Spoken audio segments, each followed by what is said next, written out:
Oh going yeah, on, my boy? we in here, man. We about to get into it. What you up to? I'm good. I'm good. How are Swaggy Vets and all their friends and families doing out there? All right. So coming up to the stage. All right. One of my friends, a great guest. All right. He's a served as a veteran, and now he's a tattoo artist.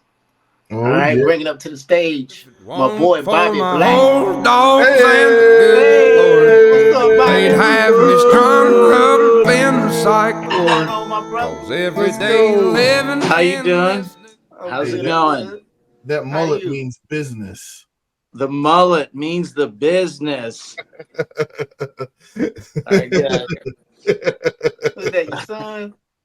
Yeah, that's the baby. He just turned 9 years old. How many kids you got, brother? I got four kids. I got um Paige, Milo, Dexter, and Cameron. So Oh, Dexter. I got two teenagers. I got shoot. Oh my god. Or shoot. I have three teenagers now. My son's birthday was today. Oh, happy So birthday to him. the 9 year old turned nine uh last week, and my 13-year old turned 13 today. So we had two birthdays in 2 weeks. Oh man, happy birthday! Yeah. Happy birthday, man! I'm 9 years getting old. into That's it, brother. 9 years old. He's like, I'm nine now. I'm in the big leagues. Oh yeah. He thinks he's something else. Yeah, he's like the star of the show though. He always has been. He's a wild boy. That big mullet. He's a wrestler. Hey, the mullets. My son is on the baseball team, and that's all they seem to want to get is mullets. Yeah, it's like a sport kid thing. I love it Yeah, it's making a comeback. for sure. Bobby, man, tell us a little background about yourself. Um, Background about myself. Prior to the military, like your family, where you're from, Right, siblings. right. I have one sibling. We're not very close, but she exists. And from St. Charles, Missouri, which is right outside of St. Louis. And I was Mhm. just grew up skateboarding and drawing art and committing crime. We've all been there. Believe me. we, we definitely not gonna ask what type of crimes you were committing. We just gonna leave it at crimes. Yeah. No big deal. Yeah. That's No big right. deal. Nothing. Yeah, nothing major. I wasn't like a bad guy or nothing. I got you, brother. Yeah. So So in doing that, what made you decide to join the army? Because I was almost a bad guy. I was. I'm not proud of a lot of things that I would do or the decisions that I made back then, and I kind of figured out that if I didn't do something about that, things wouldn't go well for the rest of my life. And one day I just kind of woke up and took that serious, and I tried to join the Marine Corps with my cousin, and I had too many tattoos, and they said I could not join because there were gang related tattoos, which a little racism's going on in the old Marine Corps there because my last name is Black, but I mean that has nothing to do with a gang, and they told me it was, and I actually wrote a letter to all five districts of the Marine Corps trying to join, and all five districts said that I was lying and I was in a gang. I Hmm. was a skateboarding kid from St. Charles. I didn't really go to the St. Louis city very often. I don't even think we have gang culture in St. Louis right now. I don't think that's like even a thing. I could be mistaken. I'm sure there are some guys doing some bad stuff, but anyway, my point is that they couldn't have been further from the truth, and that was a really weird experience. So that's actually how I joined the army, because I couldn't Hmm. join the Marines. So what was it? Was it kind of like, okay, the Marines is here. Let me walk down to the Army recruiter and talk to them. Right? Yeah, yeah. I mean, I didn't really give that much thought. It was just kind of like uh, I just did it just because the Marines and the Army are probably the most similar. So I knew I didn't want to sit around. You know, I wanted to get active. You know, this was like in 2005. Oh You yeah, know, so we were hot. all the you know, all the anger and all this stuff. You know, we were so proud to be American back then, and you know, 9/11 just happened a couple of years ago. I was ready to go. You know, do something about it. You know, that's not really why I joined or anything, but you know, I wanted to at least make a difference. I'm sure. Not that the Navy or Air Force doesn't, but you know, I wanted to be more hands-on. I wanted to drive boats. Wow. Okay. Yeah, 2005, we were hot and heavy in both Afghanistan and Iraq. So, Oh yeah, they were yeah. I was by 2006. I was already in Iraq. oh wow. Yep. So what MOS they give you? So I wanted to drive boats, and then they convinced me that driving a truck was the same as driving a boat. And I was like, that's right, brother. Sign me up. That checks out. Sounds about right. And, you know, they may have told me a fib. Steered you in the wrong direction. Yes, they did. But you know, hey, we're here now. You know, it's an exciting time. And so Now, then you went to what, basic training, AIT?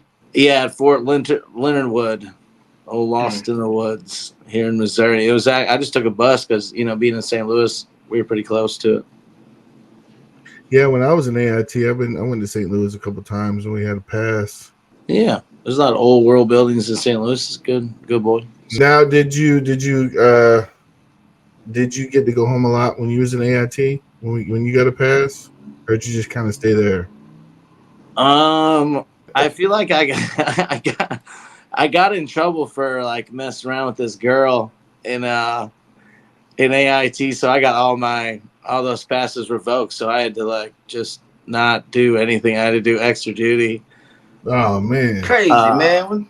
Because we said we were gonna go to church, and then we went and did different stuff, and then we came back. And I guess since we came back together, you know, they were out there, hot on our tail. Out the gate, you was out there just breaking all the rules. Out the gate. Dude, I've not thought about that in so long, dude. That's crazy. That's actually really funny. Yeah, and there was like some guy that like really liked the girl, and he was all butthurt and mad. I'm gonna tell you the truth, Bobby. You ain't the only one. yeah. Yeah. Hey, that church was I'm not. I'm sure. Everybody I'm sure wanted to go to church, man. That was the escape for everything. Oh yeah, right. I gotta go to church. I'm a Buddhist. Hey, I went to the church. It was some church. They had a basement, and we walked down in the basement, and they had a bunch of food for us. I used to go there. Man, they used to feed us real good. That's awesome. That is awesome. Pen, you went to church just to eat more? No, I went to church because I wanted to praise the Lord, but I got some food at the same time. There you go. Amen. I always went to I always went to the different ones that like in basic training. I would go to eat like a different religion each time. It was pretty cool. I learned a lot about different religions. That was fun. That's good, man. That's cool. So did you end up going to Airborne School after AIT or? Yeah, in AIT, this guy came and showed us this video, and it was like girls and like sports cars and dudes jumping out of planes, and there's the beach. It was just like the coolest video I'd ever seen. I was like, holy shit, you know, like or holy crap, you know, it was just that's so hilarious looking back at that, because I'm being dead serious. I was super excited. Me and my buddy from Atlanta, it was like my best friend who I still love dearly to this day, Vince Wright.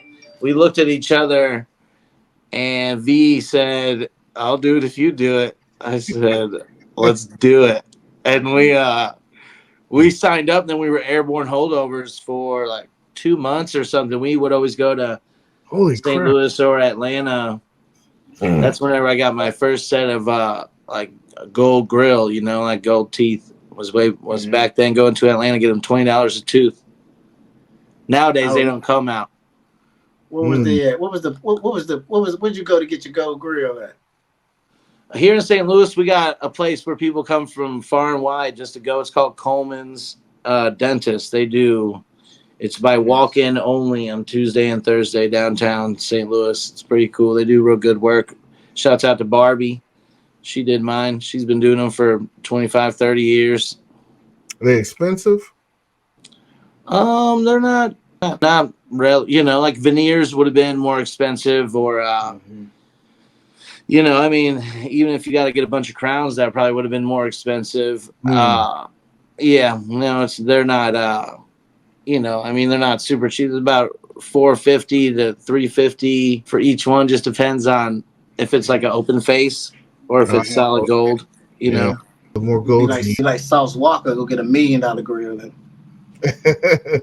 I think my son showed me what you're talking about. I'm not sure, but is that the one with the giant? It's like the guy that yells a lot. Yes. That dude is. I love that guy. That dude is my dad. I love that guy. He can't even close his mouth. That guy is hilarious. I love that guy. That guy is definitely funny. So how long before after? Because you had came after you left AIT and Airborne School, you went to Bragg, correct? No. After Airborne School, I got stationed in Alaska. Oh wow. Yeah, the 3rd of the 519. I was in these guys, the G-Man. Okay. But we had an airborne tab, and really, I don't think I was technically in the 509th until after we got back from Iraq. Then because I was a forward support company, and so they allowed us to be in the 509th once we got back from Iraq. The rest of those guys all wore the 509th on their berets, but I only got to do that for maybe a couple months, so I was attached to the infantry unit, but I was a support guy. Oh, so that was your first duty station in the FSC? Yes, sir. Yep. Yeah, the FSC. Yeah, I'm super proud of that life. Back then we had a Ranger captain, and that guy his name was Rico Suave on Facebook, and some people found him, and he smoked him for a couple days, I think, or at least one time real bad, but they got on there and sent him messages and stuff. That dude, but Captain Schulte, man, that guy was such a good guy. He was such a solid, fantastic leader. I thought that dude was just top notch, and he just didn't let us slack or be weak at anything. He would make us do, we were mad about it back then, but he would make us do a lot of the things that the infantry guys did, and that's cool. Looking back at that, shouts out to that guy, cool guy. Yeah. What was your Iraq tour like with them? Was it 509? Yeah. Yes. Yeah. Not fun. Not fun. Where were y'all at in Iraq? We spent a lot of time in this place called Kalsul, and then we're in Fallujah for 9 months with the Marines. We were the only Army unit out there besides some reserve guys or some National Guard guys or something like that.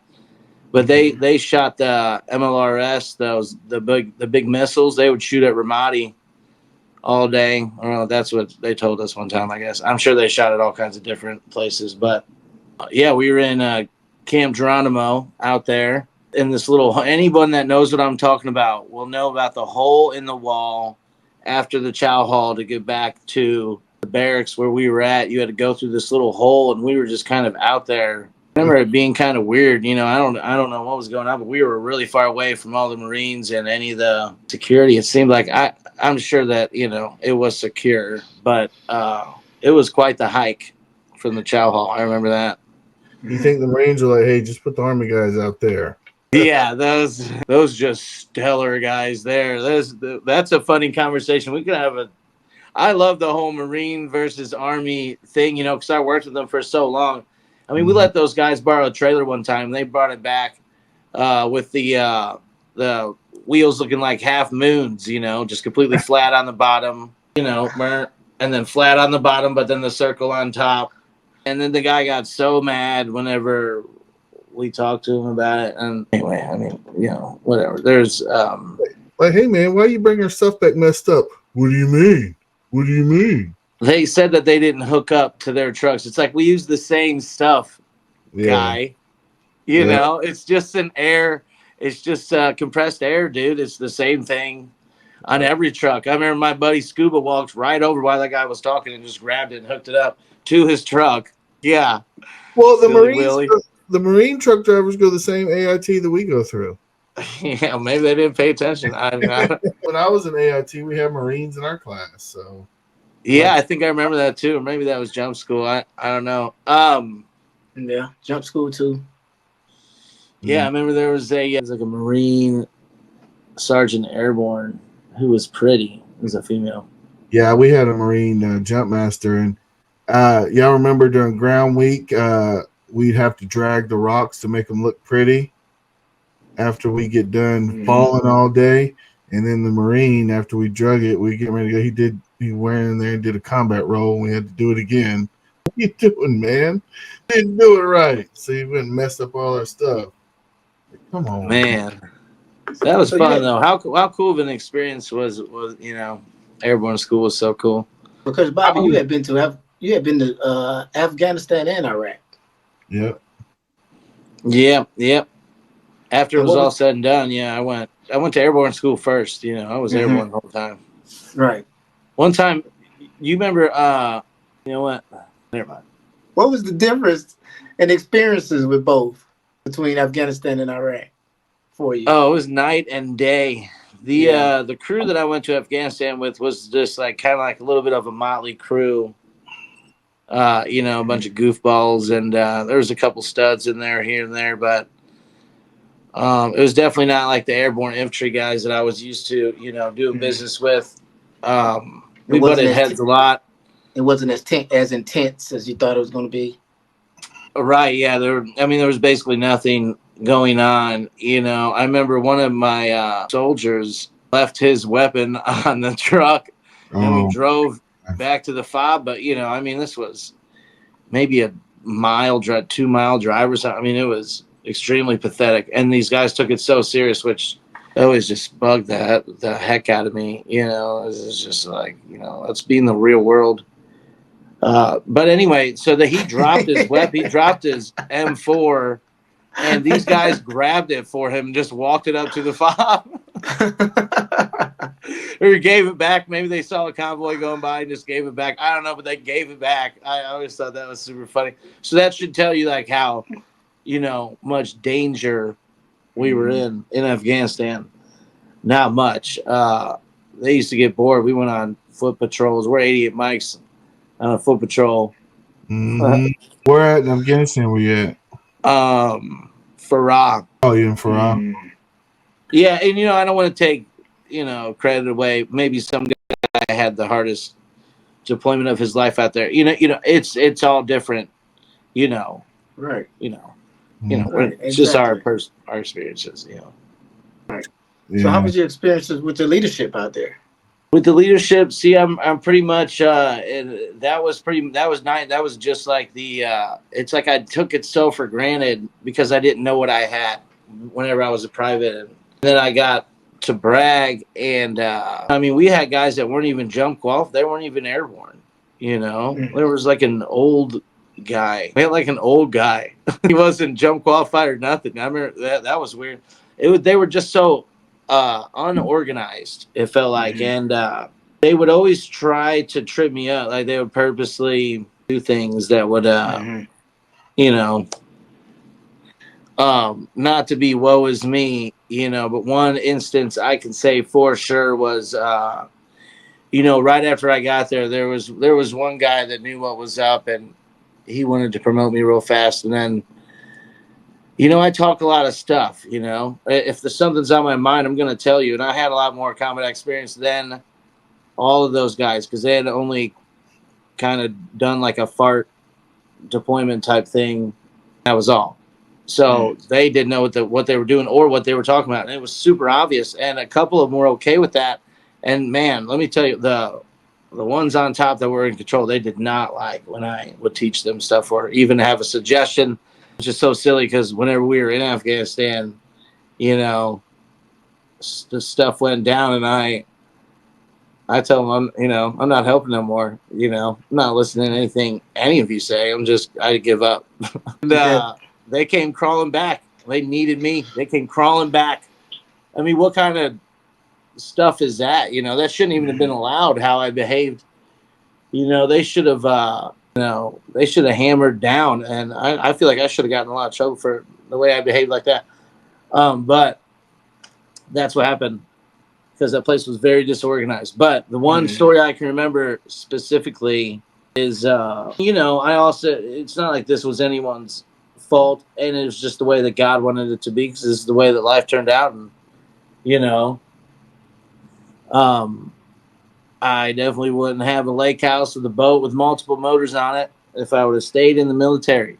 So it's all good. But I remember they gave me 3 days to study for jump master school.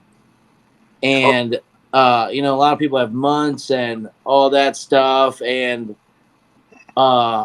just everything. They didn't think that I was going to be able to do that. And I took one of my soldiers who was a PFC at the time. He almost passed, but I did pass. I got my white slip first try on 3 days of study and learned every single nomenclature, every term for everything. They tried to do that to me to make me look dumb, and I passed it. And then they still didn't send me to jump master school because they did not expect me to pass it, and they were trying to poop on me by doing that, and it didn't work. And that was just pretty much the day that I knew that, I probably cut for something else rather than the military life, because it's,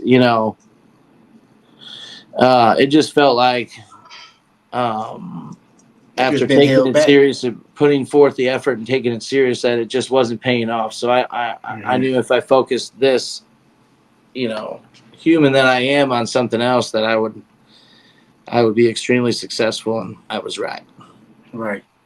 So after all that, like, they was trying to hold you back, and you know what I mean, it kind of affected your career. You decided to get out the military.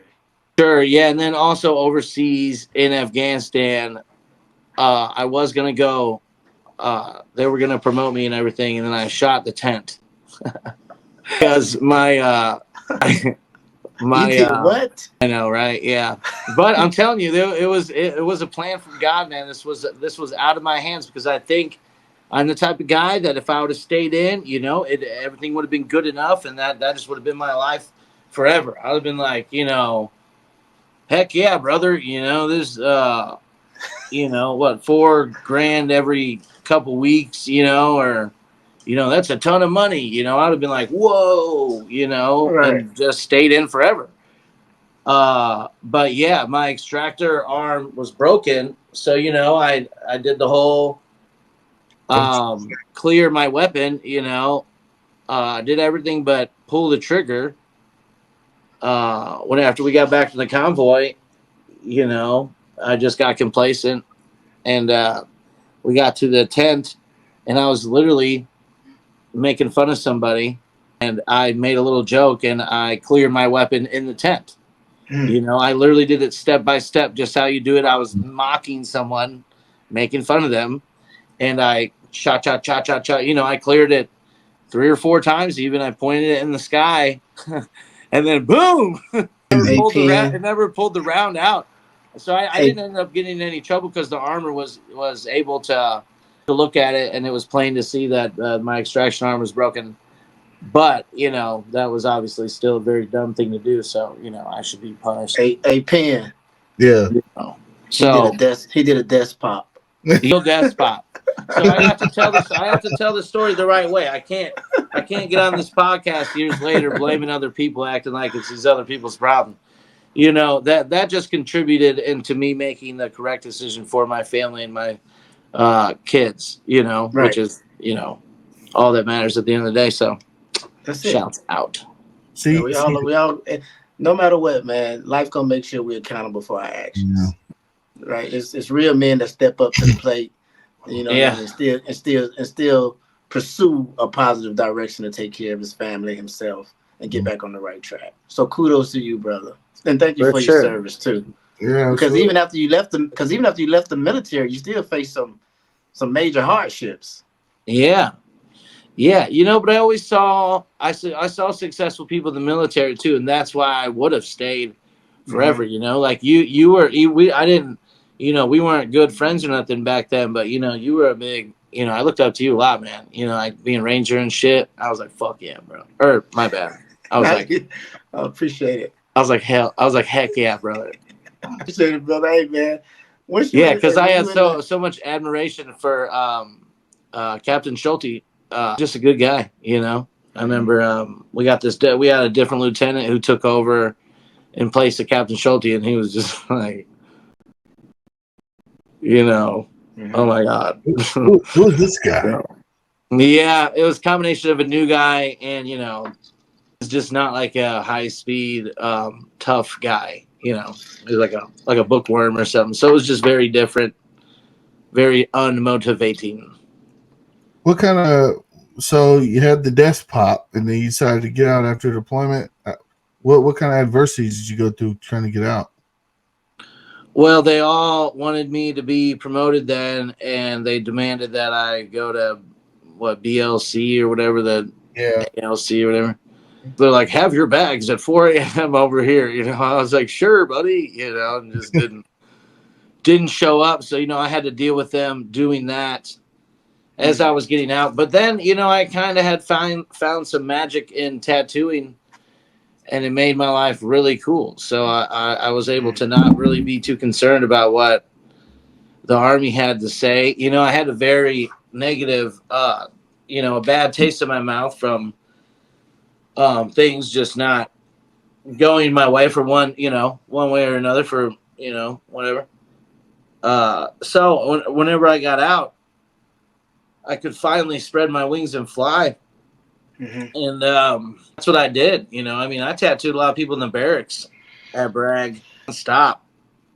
It was a really good time. It was a really fun time in life, transitioning out, and then the real world hits, and I'm not getting the paycheck and tattooing money.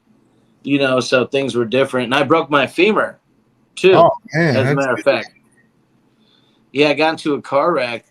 I got out and broke my femur, so I couldn't walk. So I used all that time to focus on marketing, and back before Facebook changed the algorithms and everything, I had a real tight grip on that, and I was probably able to sustain my family and everything off of that because of how much I did in those 60 days or whatever, where I could barely move or walk without being in a ton of pain. So, it's just all part of God's plan. I think if you're a righteous man, that things will fall into place for you, as long as you get up and make it happen, it's going to happen. because you had double shift work. You was also working at a machine shop too. Yeah. Yes. Yeah. I had to do what I had to do. I got out and went through a divorce, and then, I tried to move back in with my parents, and, I had two sons at the time, and they made it really unbearable. They're not a big fan of, grandkids or, helping with kids, or just not a big fan of other people, I guess. I don't know. But, all that did was make me stronger because I had to figure it out. So I had to figure it out. I woke up at 4 in the morning. I had to be at work at 5 a.m. at a machine shop, and I would get off at 4 p.m. Then I would have to go straight to the tattoo shop, tattoo as long as I could. And we were open from 11 to 11 back then. And then on the weekends, I'd be at the shop from 11 to 11, or I'd be with my sons, So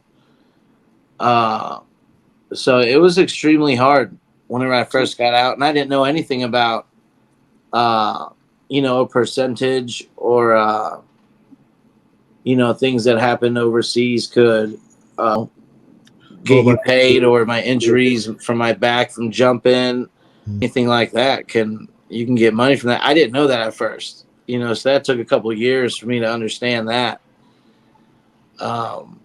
So yeah, it was not easy, you know. But if you put your nose down and you grind, you can probably make anything happen. You know, it's easy to sit back after you've done it and be like, oh, you know, some motivational stuff. It's really, really hard in that moment to really do the right things to set yourself up for success, you know, and that's all there is to it.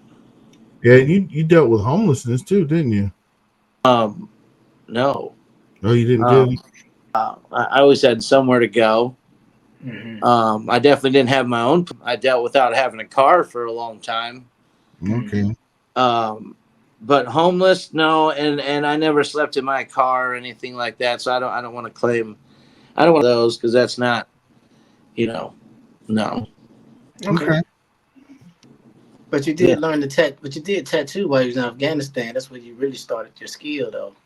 I did. Yeah, watched a little DVD, and you know, I mean, I've always painted. I've always been able to draw. I've always been an artist. I painted our battle bays, basic training, the devil dogs, or it was a two-headed dog, or that's a marine. What's it called? The wolfhounds, or the I don't know. It was a three-headed dog, something, right? Yeah, drew that where? In our war room type of deal. I wonder if it's still there. I mean, it should be. It was really cool. It was really scary looking, mean. So if you started when you was going, you started in Afghanistan. I know you went leadership. What kept you?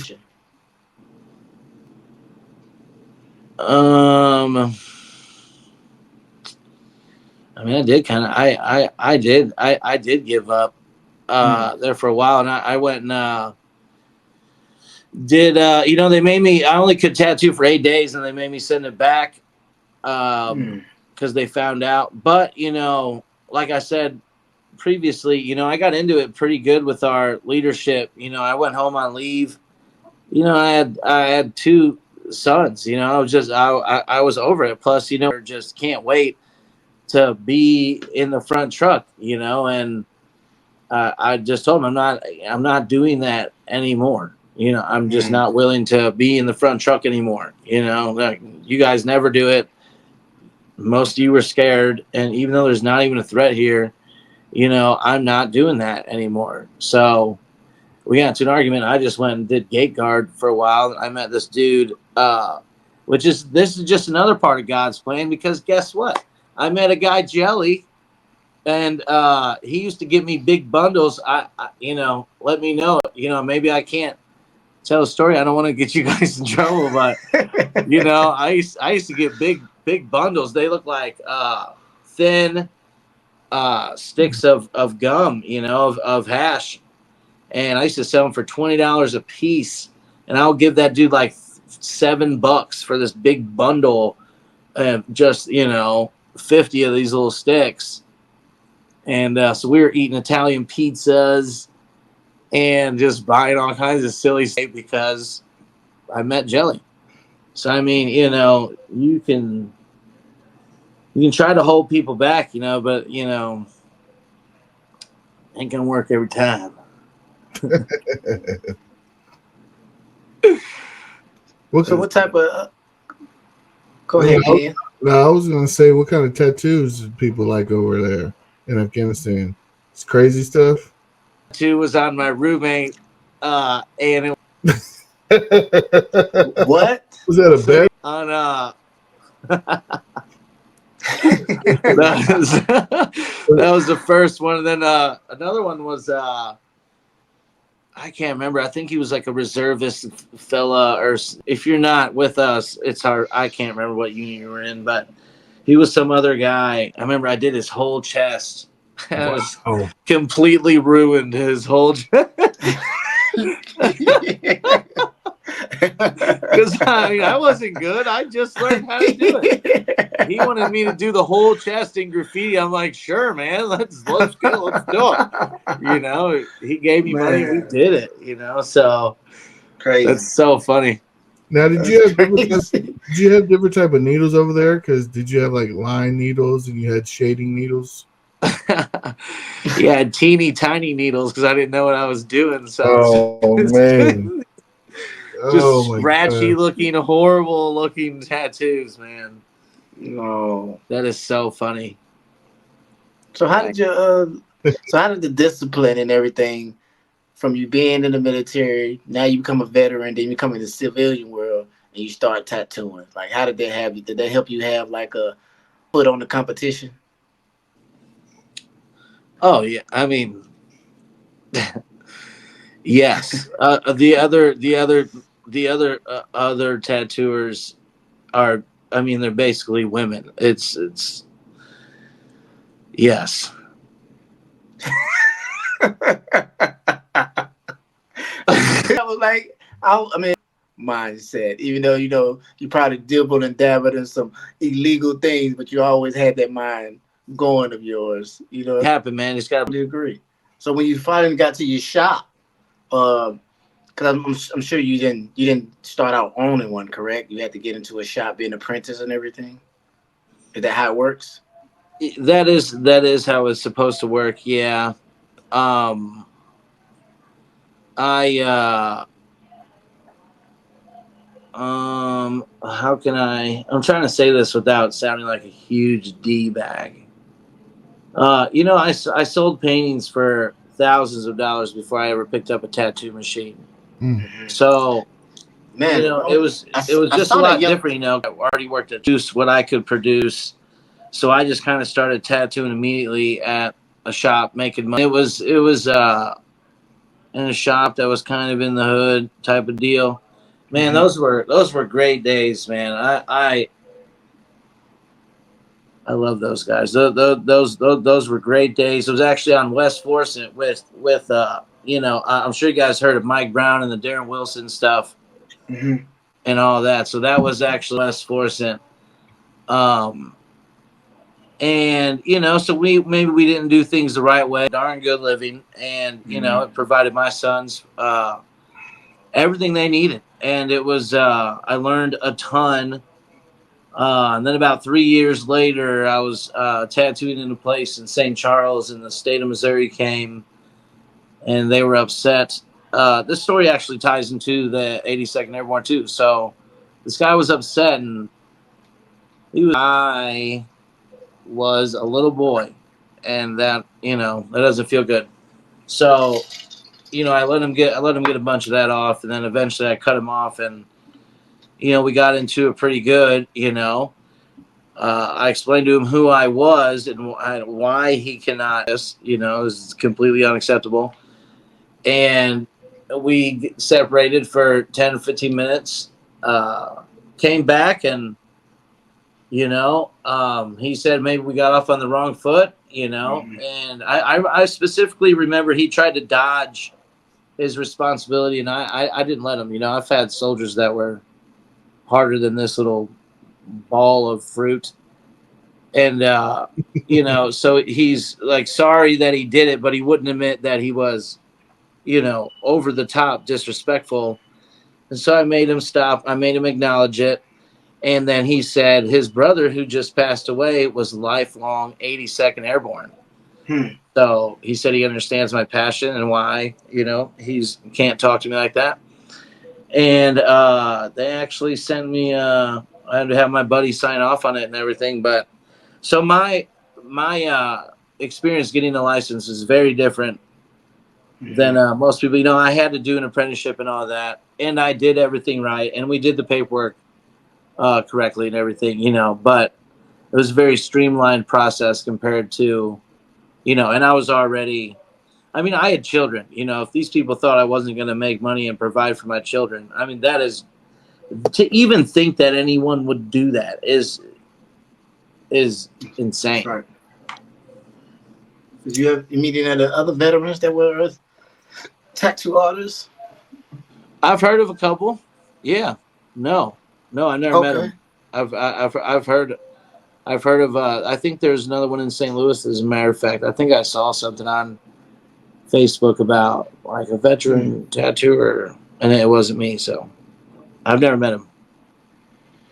I know I had saw this painting you was working on. I think it was like a young Dolph. Yeah, the big Dolph. Man, I thought that was so cool. Like I was watching you just You know, you didn't. You just. It was like a teaser because I don't think. Are you finished with it? I don't think you're finished with it. No, I need to. It's so close that I lost interest in it. It's so hard to create art all day and then come home and want to paint. Mm. So that's pretty much where I'm stuck with that. And that's Dolph is a dad. He was a Mm-hmm. good boy, and he he didn't accept Hollywood's agenda, and he wouldn't go along with he never took a big check and everything like that. So I really like that a lot. Mm-hmm. I really despise Hollywood, and I really despise this new Mm-hmm. world that we live in. Big. But Right. Dolph was, I think he was a solid guy. Good dad. Good dad. Yeah. Do you think being a good artist, because you were an artist early on, do you think that helped you with your tattooing ability? Yeah, for sure. There's a bunch of different styles of tattooing, so you can. It's definitely something that you can learn, and you could build skill at, American traditional or Japanese or something like that with big bold lines. But whenever it comes to realism, I don't think you can be taught that. I think you're kind of just born with it, or one or the other. You could try, you could do a decent tattoo, I'm sure, after a bunch of years and learning and giving it your best, but you're never going to be able to be as good as the guy who just has the God-given talent. So Yeah, yeah, I think that helped big time. I've noticed people with an art background who knows art and who's done art, they make really good tattoo artists. I've seen. Sure. Yeah. Yeah. Mm-hmm. I mean, I'm sure there's the guy that's not connecting the dots, but yeah, I mean, 9 times out of 10, that's probably going to help a lot. So So what? forget what you learned in the military, man. What's the hard truth about civilian life? Well, I feel like a lot of guys, they have so much pride in themselves, and they kind of forget that the military, they hold your hand. They Mm, tell you where to be, when to be there, how to be there, and what to wear while you're there. In the civilian world, you got to get up and do that for yourself. You have to figure everything out. There's no one's holding your hand. I mean, you could get the handouts and sign up for all the free money and all that, and that's cool. There's nothing, Mm-hmm. if you've done your service and that's what you want to do. I mean, that's fine. But the civilian world, you can also build yourself up into being anything that you want to be. You can do anything. Then that stuff sounds so cliche, but you really can. You just got to find a niche. You got to find what you're built for, what your abilities can do, and you just got to hone in on it. And don't be an employee. Mm-hmm. You don't want to have to ask another man what time you can go do something. You want to be able to do that. And the civilian world gives you the opportunity you can do all of that. You can do whatever you want all day long. So, don't get stuck in the rat race. yeah. Mm-hmm. Don't get stuck in the rat race, man. It's such a dangerous world too. It's such an unhonorable, just a disgusting world where people should be paid probably double, if not more, all across the board. The people, managers, all the way down to the lowest employee. It's crazy. It's crazy. And then what? Managers nowadays make a 50 cents. Mm-hmm. Yeah. You know. So looking back, you've had all your adversities, going through the military, deploying multiple times, coming back, transitioning out. What's some advice you could give the veterans getting out and starting their journey in civilian life? Figure it out before you get out. Oh, that's Mm-hmm. good. That's real That good. that I wish somebody would have helped me. I wish somebody, go to the classes whenever you get out. That there's all those classes. Don't be a dirtbag and not go to them. because and it wasn't fun.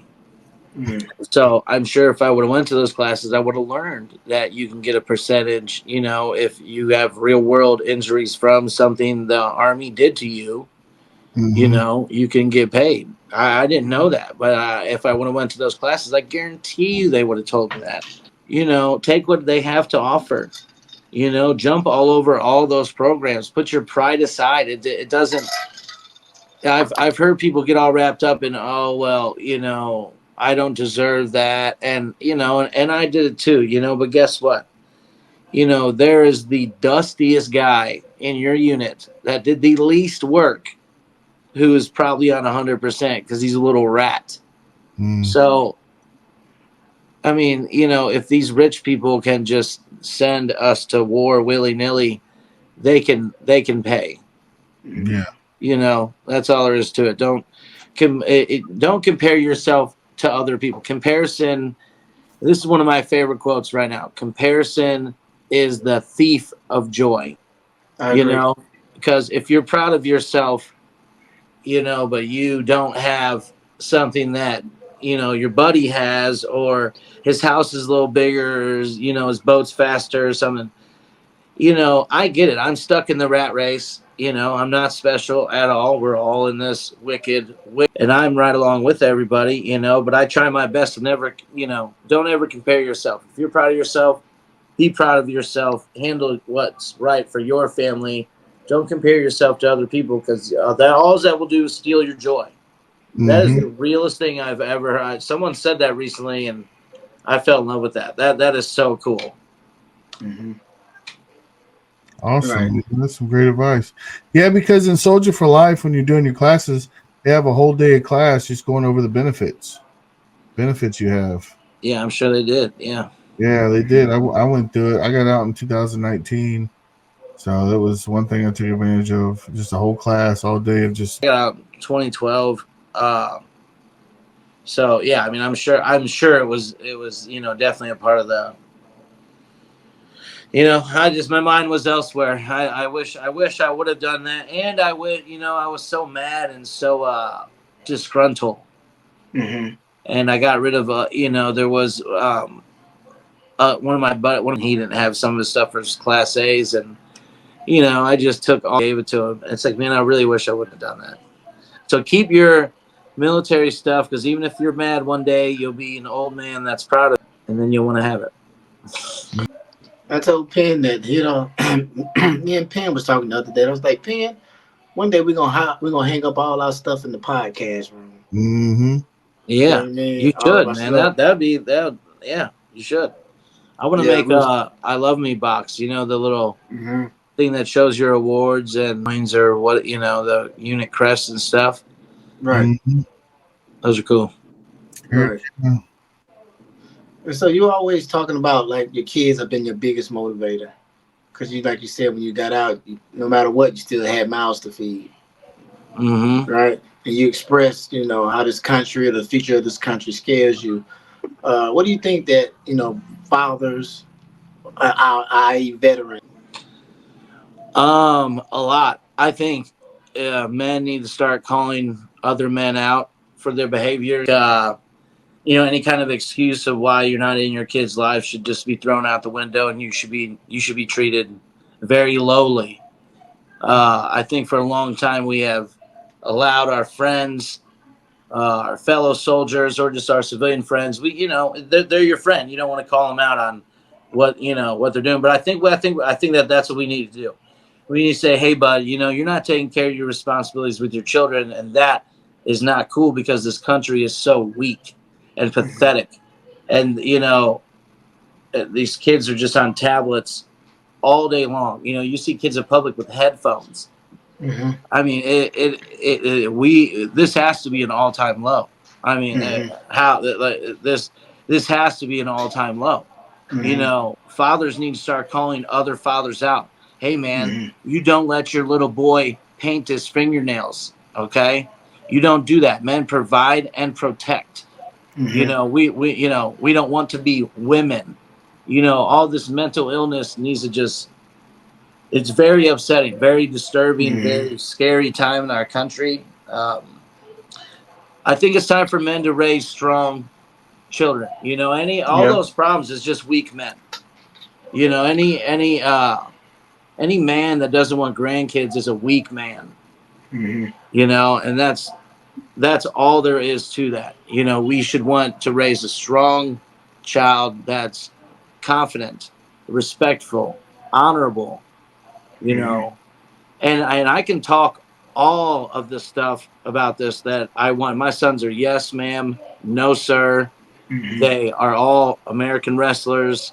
My daughter races horses. She's completely dedicated to her horse. It's her entire life. It's all she does. You know, so I'm not just over here saying all this and my kids have tablets and stuff. You know, that's not, Right. you know, you see some kid sitting with this grandparent with a tablet, man, it makes me want to freak out. You know, it makes me You want got to to be because throw. they're not active in the kid's life.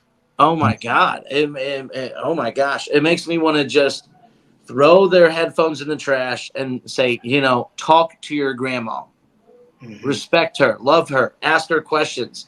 You know, what are you doing? You're wasting this time with this temporary person in your life because you want to watch SpongeBob. I don't know what they're watching. You know, we don't have tablet kids, so I couldn't tell you what you watch on there. But it's gotten to a point that we should all fathers should be sick of it. We should all be in agreement that this is weakness. It's an infection. It's a disease in our country. And, you know, I mean, I meet people every day, you know, being the job that I do. I meet people every day, and I can tell you that if there's a father that's proud of his kids, we see eye to eye. I meet a father that doesn't agree with this stuff because Hollywood has pushed it so far, and it's scary. You know, it's getting weird. It's getting weird. Man, I do agree. We're in some scary times, Mm-hmm. and the fact about it, Bobby, is it's already here. Mm. You know what I mean? You're trying to get rid of you call it a plague, but it's a generation upon generation It's a adapting to this. lifestyle. Yeah, man. It's like we done created a monster. You know, we created this monster even when we the first internet babies. You know that, right? Yeah, yeah. You know, and I remember right when I first got to Bragg, there was some sergeant major hemming some dude up. You know, we can leave names out of it, but he was an awesome guy. I respected him a lot. You know, he had this guy, you know, grabbed up by his collar. You know, and I feel like by the time I left in 2012, it was completely upside down. It was completely different. You couldn't even yell at people anymore. They wanted you to do paperwork whenever you could just fix it. You know, they wanted paperwork and counselings and all this silly stuff, and I can't even imagine what it's like to be a leader now. I mean, are you even allowed to be a leader now? That's a good question. I think you got to have affirmations more than you're a leader now. When I had soldiers, I said, "Hey, I'll give you two options. Do you want paperwork or stupid human?" They'd always pick the stupid human tricks. Pick the Pikachu. Yeah, they'd be doing some push-ups, some low crawling, you know, and it didn't last long, and then we're good to go. Then they'll get no work. Sure. Yeah, handle it like men. You know, I mean, add that to the list of things that are lost. That's right. You got Bobby, man. Yeah, go ahead, John. Go ahead. No, I was gonna say you get some crazy individuals probably in the tattoo shop, man. Yeah. Do you got tattoos that you really like doing versus tattoos like I know a lot of tattoo artists, they just cringe when people want tribal. Right. It's more of like a walk-in guy thing. I do big old you know, like a sleeve or you know, someone's whole back or something like that. So it's actually really fun nowadays. Yeah, doing just because it's solid black. So things like that are boring. But you know, it's a blessing because it's different every day. You get to meet someone new. About tattooing.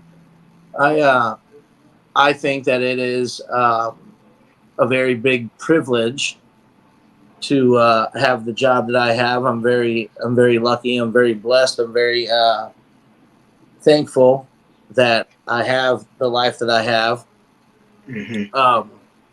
But yeah, things get annoying from time to time. The funnest thing is whenever people come in and start talking about military stuff. The snipers and the special forces guy. You can probably see right through that, huh? The special forces guy. Literally, sorry, I had to give myself some power. Partying over the weekend, and I met some guy, and your 82nd flag, Adam, special forces. They wanted to, and I don't know, but it was like, no, you're not, bud. Okay, because how awkward is this now? You know, long tabbers don't talk like that. No, I'm pretty. I'm not special forces, but I'm pretty sure that the old is Latin for the silent professional, right? Right. The oppressor libre. Okay, so you're not gonna libre on me. You're not gonna. Hey, Bobby, I'm John, Ranger quality. Come on, it was immediate. It was immediate. They're always either SF or snipers. Oh yeah. Yeah, your MOS was a school. Yeah, okay, buddy. That stuff is so weird. Yeah. So, Bobby, what can anyone that want to reach you on your platforms, probably book a tattoo, probably look at some of your artwork, see some of your cool jewelry, where can they find you? If you want to follow me, mostly just big boats you're gonna see. But yeah, I occasionally put art up. It's Bobby James Black on Facebook, or also on Facebook it's Bobby Black, and then tattooing/artist is my artist page. And Instagram is IKKI_SPLIFFY. Because I made that whenever I was a kid. Yeah. Is it crazy down there in the Ozarks, like on the show? On the show? Like the yeah, the way they have the. I don't think I've seen the show. I've seen like the intro where it says the Ozarks has lake line, then the state of California. Yeah, I mean there's Party Cove. There's people hook their boats up to each other and party, and they get down. Yeah, there's a lot of really rich bad people that are doing bad guy stuff at the lake. There's also a lot of really good people doing.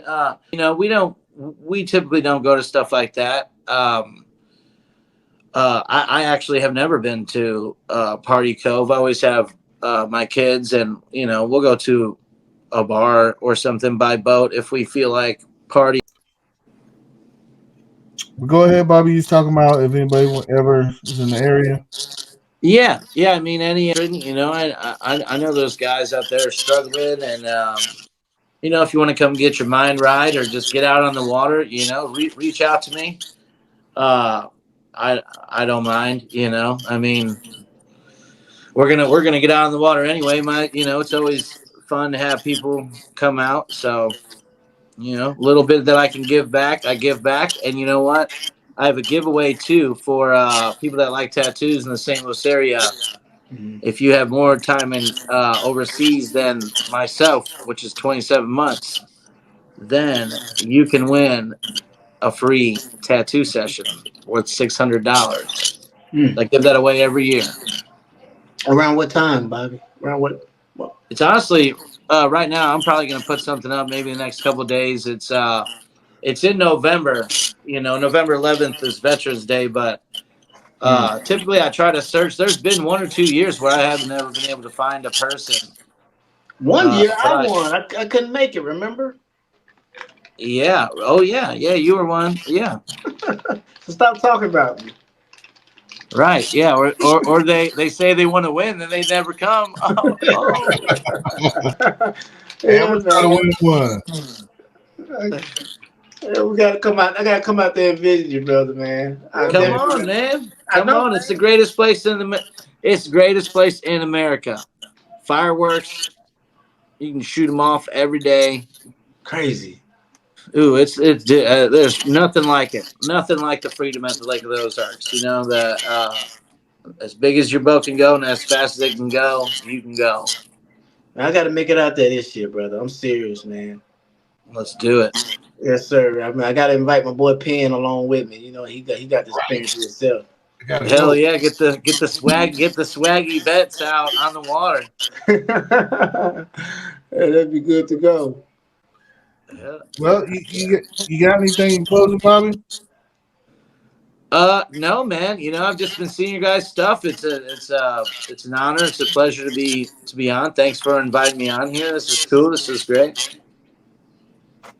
All right. America. You got anything, Battle? Yeah, man. Just you coming on and be able to share your story. You know, because everyone has a different journey. You know, everyone has trials. Everyone has tribulations, ups and downs. But the point is overcome. Long as you know what I mean, everyone still has to be accountable to overcome, right? And and and we all still are veterans, brothers and sisters in arms, and this show is still to help each other out and for you guys to tell your story so you can encourage others that they still can come through whatever it is that they had to come out from. So I appreciate you for coming on and sharing your story, brother. My pleasure. My pleasure. Thanks. I'm loving what you guys got going on. Airborne. All right. Well, nothing else. We'll see you on the next one. Peace. Peace.